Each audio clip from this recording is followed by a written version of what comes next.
Hello friends, welcome to new channel Sreeshitha kitchen వ్లాగ్స్కి స్వాగతం. నా పేరు కౌసల్య. ఈరోజు వ్లాగ్ వచ్చేసి చికెన్ కర్రీ ఏ విధంగా తయారు చేసుకోవాలో చూద్దాము.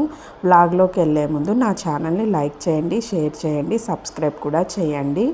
ఈరోజు చికెన్ కర్రీ ఏ విధంగా చేయాలో చూద్దాం అన్నాను కదా. ముందుగా ప్యాన్ పెట్టుకొని 2 స్పూన్ల ఆయిల్ వేసుకొని, 1 కప్ ఆనియన్స్, కొంచెం పచ్చిమిర్చి, కరివేపాకు కూడా వేసుకొని బాగా ఫ్రై అయిన తర్వాత టమాటో కూడా వేసుకొని దాన్ని బాగా ఫ్రై చేసుకోవాలి. సిమ్లో పెట్టుకొని బాగా వేగుతూ ఉండాలి.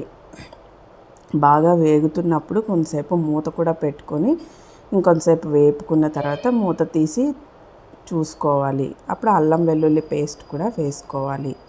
1 స్పూన్ అయితే నేను యాడ్ చేసుకున్నాను. మీకు ఎంత కావాలో మీరు కూడా యాడ్ చేసుకోండి.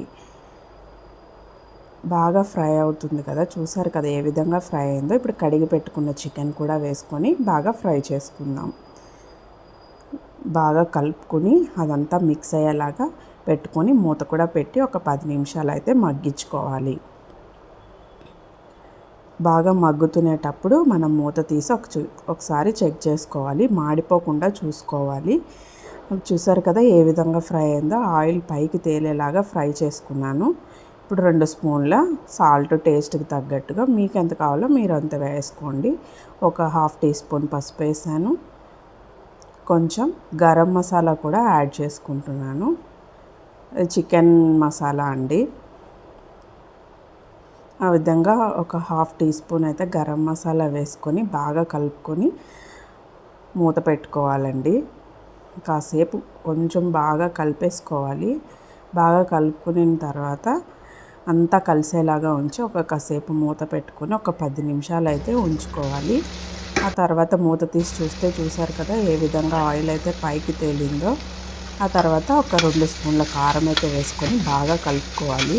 చూడండి ఏ విధంగా రెడ్గా వచ్చిందో. బాగా కలుపుకున్న తర్వాత ఒక గ్లాస్ వాటర్ వేసుకొని కొంచెం కలిపేసుకొని మనం కుక్కర్ మూత అయితే విజిల్కి పెట్టుకున్నాము. 2 విజిల్ అయితే సరిపోతుందండి. ఈ విధంగా కుక్కర్ మూత అయితే పెట్టేసుకొని 2 విజిల్లు వచ్చే వరకు మనం వెయిట్ చేద్దాము. 2 విజిల్స్ అయితే రావాలి. ముక్క అయితే మరీ మెత్తగా అయిపోకూడదు, అలాగని గట్టిగా లేకుండా ఉంటే చాలా బాగుంటుందండి. ఈ విధంగా చికెన్ కర్రీ మీరు కూడా ఎప్పుడైనా ట్రై చేయండి. మీరు ఈ విధంగా ట్రై చేసి నాకు కామెంట్ రూపంలో కూడా కింద పెట్టండి. చూసారు కదా ఏ విధంగా ఉడికిందో.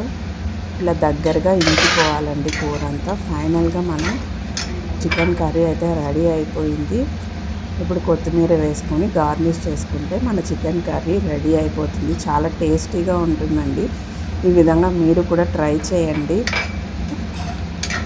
తప్పకుండా నా ఛానల్ని లైక్ కూడా చేయండి, సబ్స్క్రైబ్ కూడా చేసుకోండి. పక్కనే ఉన్న బెల్ ఐకాన్ని కూడా క్లిక్ చేయండి. చూసారు కదా చికెన్ కర్రీ ఏ విధంగా రెడీ అయ్యిందో. Okay friends, bye. నెక్స్ట్ వ్లాగ్తో మళ్ళీ మేము ముందు ఉంటాం. అంతవరకు బాయ్ బాయ్.